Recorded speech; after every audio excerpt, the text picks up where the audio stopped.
Right now, your engine could be running on bad data. Not because something major broke, but because a few sensors almost nobody cleans are feeding false information to your car's computer every time you drive. That bad data causes rough idle, hesitation, poor fuel economy, random check engine lights, weak acceleration, hard shifting, and problems that feel expensive. Then many repair shops skip simple checks and jump straight to replacing parts that were never bad. Today we're covering 5 sensors that cause some of the most common misdiagnoses in modern cars. I'll show you what they do, what symptoms they cause, and what you should check first before spending serious money. Let's begin. Number 1. Oxygen sensor. The oxygen sensor, or O2 sensor, is one of the most replaced parts in the automotive world.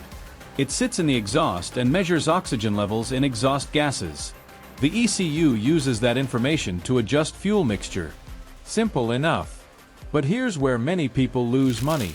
If your car shows codes like P0171 or P0174, many shops immediately say, "You need new O2 sensors." But those codes usually mean the engine is running lean. That does not automatically mean the O2 sensor failed.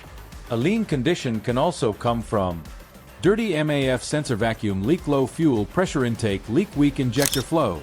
In many cases, the O2 sensor is only reporting the problem. So before replacing O2 sensors, check the intake system and clean the MAF first. That alone can save hundreds. Number 2. Throttle position sensor. Next is the throttle position sensor, or TPS. This one often gets mistaken for transmission problems. Symptoms include jerky shifting, delayed acceleration, hesitation from stop, random power loss. The TPS monitors how far open the throttle plate is when you press the gas pedal. The ECU uses that signal for fuel delivery, ignition, timing, shift timing. So when TPS readings go bad, the transmission may shift badly even though nothing is wrong with the transmission itself. But here's the hidden cause many shops miss. Carbon buildup inside the throttle body. Over time, carbon deposits make the throttle plate stick slightly. That creates unstable readings. Result: rough idle, hesitation, hard shifts. Many people get quoted for a new throttle body or transmission inspection. But often, cleaning the throttle body fixes it. A cheap cleaner and 20 minutes can solve what feels like a major problem. Number 3. MAP sensor. Now let's talk about the MAP sensor. MAP means manifold absolute pressure. Instead of measuring airflow directly like the MAF sensor, it measures pressure inside the intake manifold. The ECU uses that pressure to estimate engine load and fuel needs. When MAP data goes bad, symptoms include rough idle, poor acceleration, weak turbo response, bad MPG, highway surging. That last one is common. You hold steady speed, but the engine pulses or surges. Many shops replace the MAP sensor immediately, but the real issue is often a clogged sensor port. Oil vapor and carbon buildup block the passage, causing false pressure readings. Cleaning the port can restore normal performance in minutes. Also inspect vacuum hoses. A tiny crack can mimic a failed sensor. So before replacing a MAP sensor, clean the port, check hoses, look for leaks. Number 4. Crankshaft position sensor. This one causes panic because the symptoms feel serious. The crankshaft position sensor, or CKP, tracks crankshaft rotation and tells the ECU where the pistons are.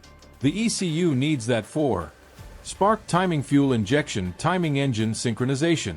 When this sensor acts up, symptoms include cranks but won't start, sudden stalling, starts cold, dies hot, restarts later after cooling.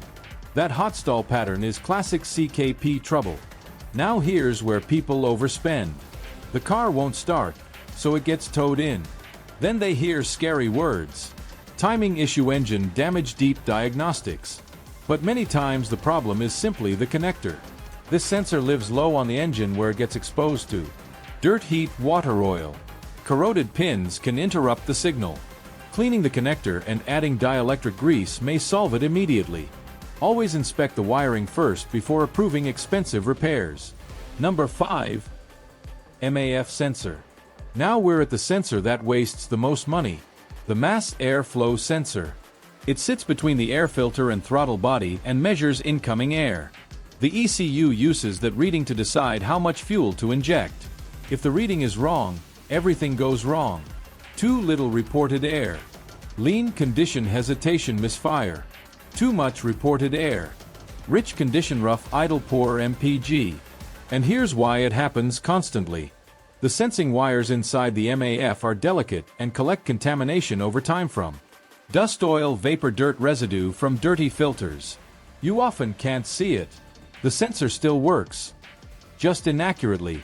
That bad data triggers lean codes, rich codes, O2 codes, catalytic converter codes, rough idle. Then shops replace expensive parts while ignoring the real source. How to clean it? Use MAF sensor cleaner only. Not brake cleaner. Not carb cleaner. Steps. Turn engine off, unplug sensor, remove screws, lift sensor, carefully spray sensing element, do not touch wires, let dry, fully reinstall. That's it. Sometimes a 15-minute cleaning solves months of problems. Final truth. These 5 sensors cause huge misdiagnosis bills every day. O2 sensor, SMAP sensor, CKP sensor, MAF sensor. Sometimes they truly fail, but many times they're dirty, blocked, corroded, or reacting to another issue. That's the difference between diagnosis and guessing with your wallet. Before approving expensive repairs, ask: was it tested? Was it cleaned? Were leaks checked? Was live data verified? Because replacing parts without testing is gambling. And smart car owners don't gamble with money.